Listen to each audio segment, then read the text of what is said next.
Go over to public health. We have Dr. Janna Manglona standing by. Good morning, doctor.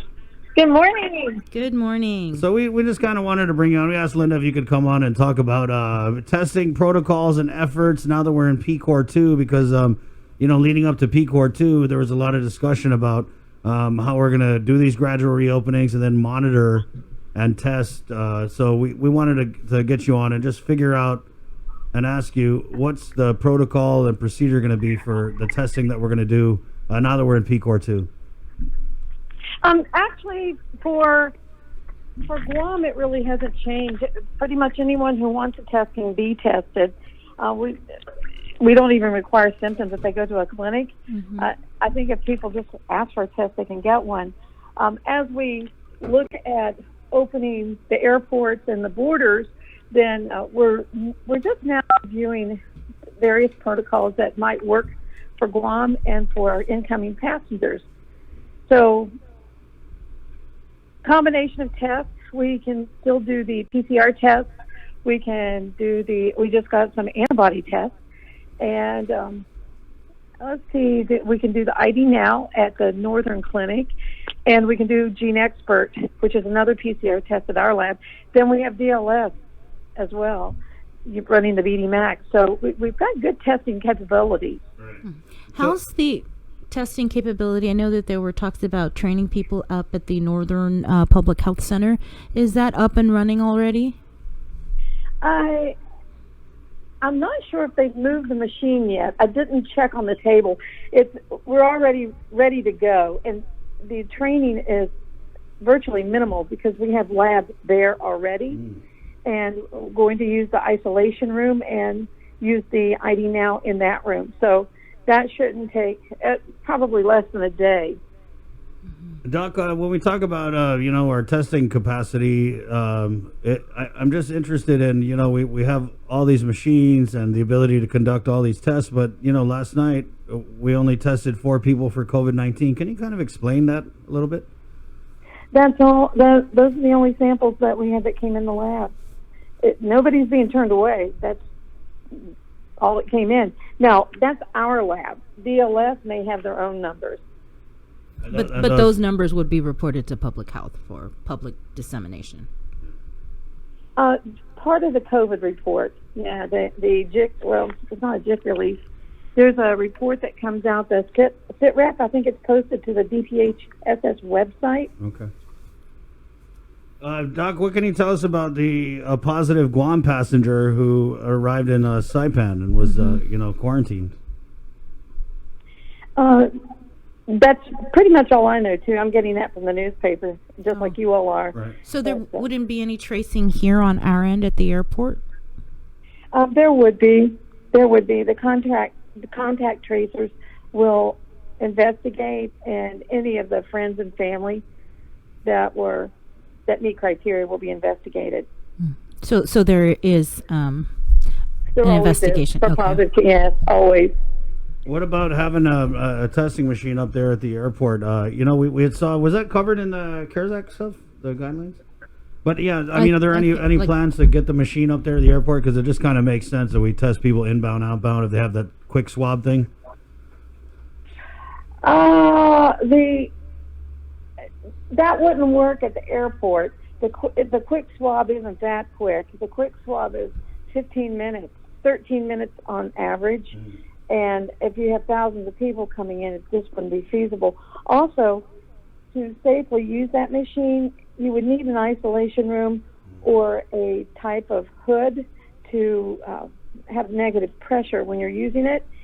They are rolling out more tests that are used for screening. I received my first alert was from Vicki Rail. CDC sent through this new antigen test that they're doing, which is they call it a lateral flow assay, which would be a quick swab, and that one looks like it could be a point of care, but I can't imagine any of them being quick enough to be used at the airport with thousands of people coming in. Right. And I think what we're looking at is more and this is what we're in the process of doing now, is trying to see what works best for passengers, for tourism, for the health and safety of our island, and also when the passengers return home, what would protect their area as well. And we're talking around combination testing.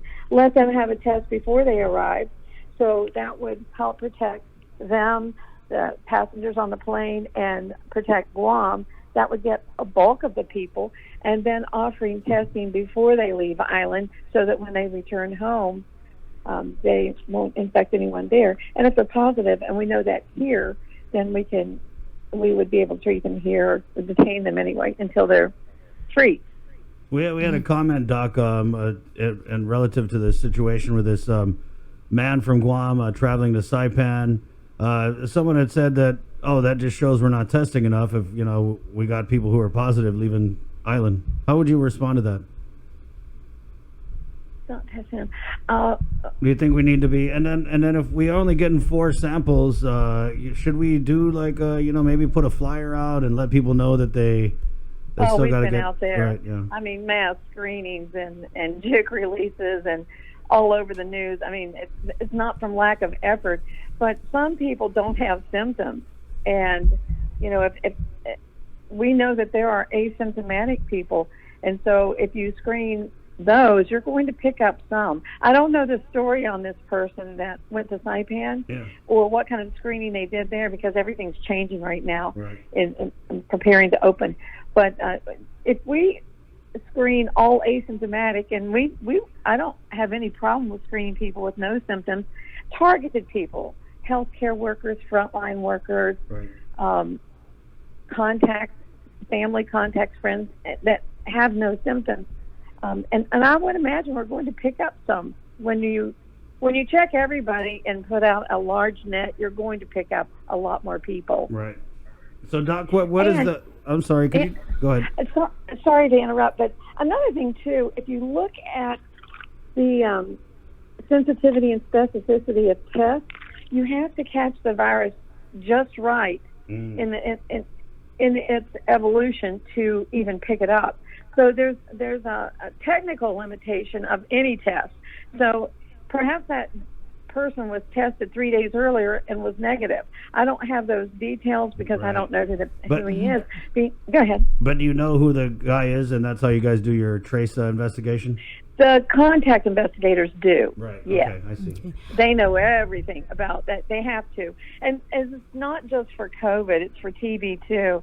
If you found someone to be positive once they arrive in Saipan, we would contact people on the plane if necessary, and contact the home and family from even if they came from Florida, and they arrived here, we have a network where we will reach out to the local health department in Florida, and they can do their work on that end. Doc, I wanted to follow up on something that was brought up I think last week by Dr. Hoa Nguyen, about the possibility of a study with the University of Guam. And it's more of a surveillance type of study. And I want to say Linda mentioned it briefly during the press conference last week.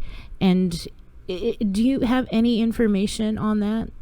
And I know that you said that you guys received these blood tests. Oh, kits. Okay. Well, that's gone away. That's vapor. Here's what I'm sorry. happened. What's gone away? That issue of the study. Okay. Here's the whole story. We are only using FDA-approved tests in Guam. Somebody received some tests from elsewhere that were not FDA-approved, and with the Physicians Advisory Council, we were trying to think of ways that we could at least use them instead of letting them go to waste. And knowing that we couldn't use them in the clinics, and so our group decided that we would maybe do a research project and do surveillance with them, and combine it with PCR testing, which is very sensitive. Takes a little longer, but it's more sensitive. And we thought we could just do parallel testing and see how accurate they were. And I hated to just let them go to waste. So we planned on doing that. We actually formulated an IRB, and we're ready to submit it to University of Guam for IRB approval. And then the director felt that it may not be a good idea to use the FDA test even for surveillance, because it may not be understood by the community why we would do it for research but not do it for actual testing. It was too much to explain. Right. At the same time, FDA-approved tests were just rolling out too, and we said, great, we'll just wait on those, and there's no study needed because those are FDA-approved. Right. And now we do have, so we have those antibody testing test kits available now at the Guam Public Health Lab. We just had a few. They're very expensive, so they won't be used extensively. They look for something a little different than what the PCR testing is looking for. And so, anyway, so the research study was a thought, so we wouldn't let those go to waste. Mm-hmm. But So what's now, happening with those test kits then? They're going to waste now, right? I don't know what they're going to do with them because they don't belong to us. So I don't know if Customs sees them or return them. I don't know. Should have a bonfire. So what's the plan then for the blood tests? Are they serology tests? Those are serology tests. Okay. Yes, but we have some now that are FDA approved. Okay. Right. What are we going to do with those? We use them. We will use them. We just got them in. Mhm. Okay. And these are just surveillance, kind of like what the Theodore Roosevelt, those kind of test kits, the serology study that they're doing or did? I'm not sure that they're not allowed to do research with federal dollars. I think we can only do surveillance. But let me. By the way, there's a new test available too. Let me just sort of touch on all three tests and what they look for. The PCR test is very, very sensitive, and it takes a little longer. Gene Expert and the ABI machine we use. So that's looking for parts of the genetic particles of the virus. So you're looking for an active infection. So if the virus is there, we should see it. With an antibody test, we're asking usually, was it there and is it gone already? Mm-hmm. It's just a footprint. Now, there are some early footprints that they're called IgM, IgG. You're looking mainly for IgG antibodies, and you hope they're protective, and so far it looks like they may be. If you turn out an IgM, that means like, that's an early infection. So you would quickly do a PCR test to look to see if the virus is sitting there right then. So there is a good value in those. They rolled out another test approved over the weekend, and that's looking for not the genetic core of the virus, but it's looking for the envelope around it. There are little spikes on it, and it's a point-of-care test. It's a screening test as well, but not really sensitive, not as much as we would like. But it's also a rapid screen, and it'll put a flag up if it detects any of the outer envelope of the virus. So now we have three tests that we can use. Those just were approved. We certainly don't have any of those on the island. And because they're a screening test, less useful, just like the antibody point-of-care test, those are a screening test too. Screening meaning, do I believe it? How much do I believe it? If the flag's up, you still have to repeat it with a PCR to see if it's really valid. Mm-hmm. So the PCR is still the goal. Okay. Have you heard anything about the drive-through testing that has begun over at GRMC and how that's been going? I have not. I will find out this evening because our physicians group meets this evening, and Dr. Cabrera is part of that. So we'll find out how that is going this evening. Okay, and just real quickly, I know that there's we're looking at this release. We actually have it up on our screen right now about the testing that's being conducted this Friday. If you wanted to let people know about that. You're ahead of me. Okay. Oh yeah, the community testing. Let's tell you about it, Doc. On Friday for Gora Public Housing, Lower Agate, Upper Agate, and Maritza. We have targeted groups that we're planning on, and so you'll see more of those as we go along. Doc, can you just go into the testing criteria that we're now using in PCOR 2? I know you said it hadn't changed, but just to reiterate for the record. If we go do mass testing or targeted testing like at the Himlani and Gura Housing and those types of setting, we are looking for people primarily who have symptoms. Other than that, if you just go to your clinic and ask for a test and present a reason for wanting it, then your physician will do it. But when we go out, we generally look for symptoms. Right, and I know you said that it was important to, and you want to test asymptomatic patients. So when are we going to turn that corner and say, hey, because we've been doing the mass testing, but again, like you said, it's targeted to people with symptoms or multi-generational families in a household. But when are we going to do the outreach and just say, hey, everybody, you don't need to have symptoms. Let's just come and get tested, because the asymptomatic ones are the spreaders. Well, anyone can spread it. Right, actually. right, yeah. We have tested asymptomatics along. We've never turned anyone down. Okay. And we've done some frontline providers. But as far as doing mass testing, it would take a larger amount of kits available. And right now, if we're going to look at opening the airport, I'm not sure. I'm not sure that there would be enough to just do the entire island, do 150,000, and then however many tourists we have coming in too that may need testing. I think we're going to have to look at our test kit availability and how much more we have promised from different facilities, and see what the need might be as we move forward. I don't want to use up all the tests and then try to open the airport and have a shipping lag or a budget crunch or something unforeseen right now that might impact our availability of test kits. Right. Well, Doc, I know this is completely off subject, but you are at Public Health, and I'm wondering if you've heard anything about nurses not getting paid or their full pay. I think we just celebrated Nurses Day. It's not only the nurses. It's I don't know all the particulars. You're speaking to one of them too. So just tell us, Doc. Just tell us the situation, please, because we've had a hard time getting a hold of. Yeah, we talk about frontliners out there doing the work, and you know. I think it impacted certainly most of public health. With the contact tracers, nurses, physicians, lab. Yes. I don't know all the particulars, but there's a category of exempt, non-exempt, and the pay, one group was paid, one wasn't. Some of the DOE and maybe GCC nurses may have been paid, and then ours weren't. Those are the issues. I don't know the particulars, but those were the topics that were being batted around.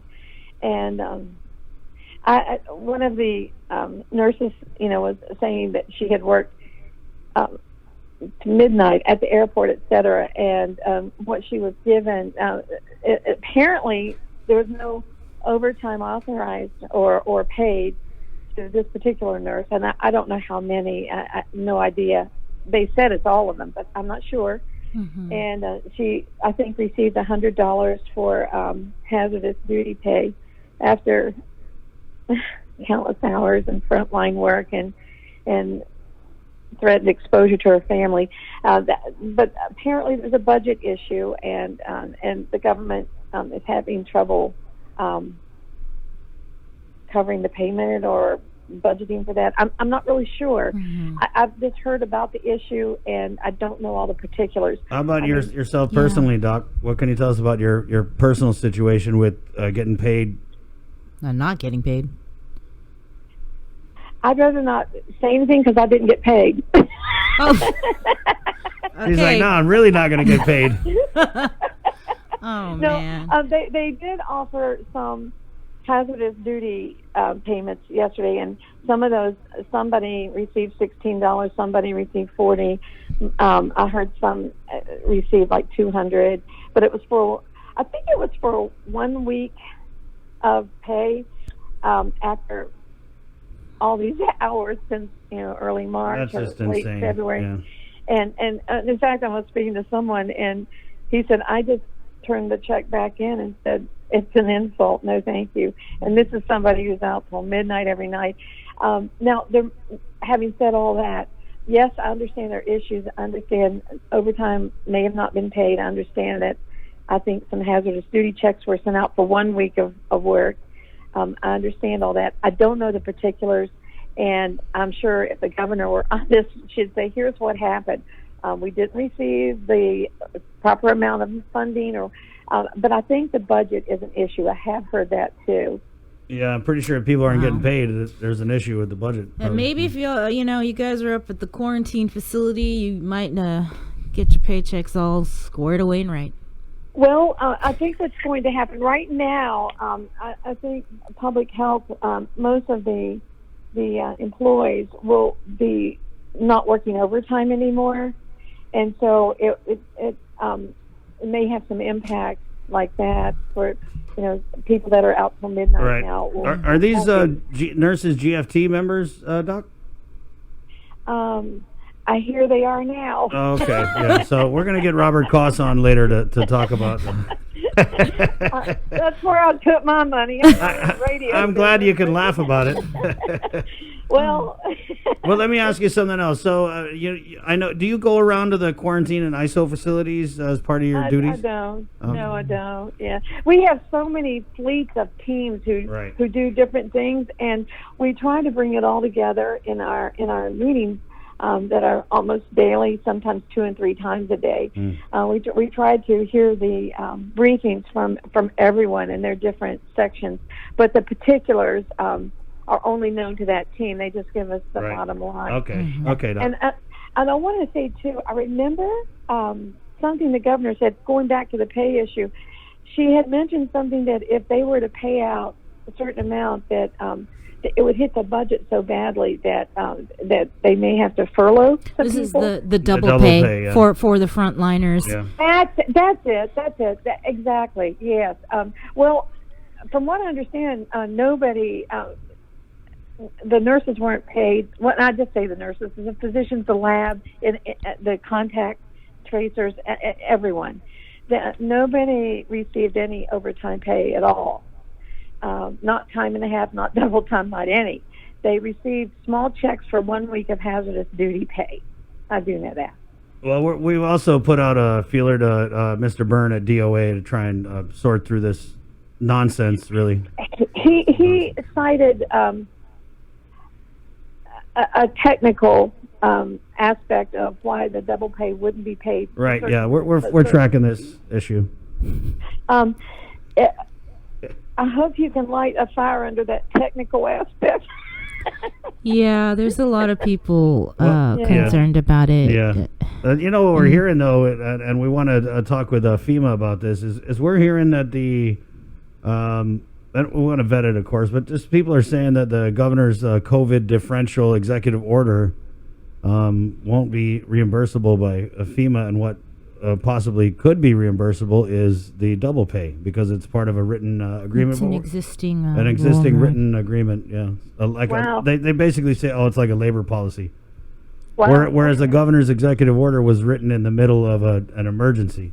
Okay. Yeah, so we're gonna run that with Maybe we can be you. hopeful, but Yeah. I don't think any of us want to.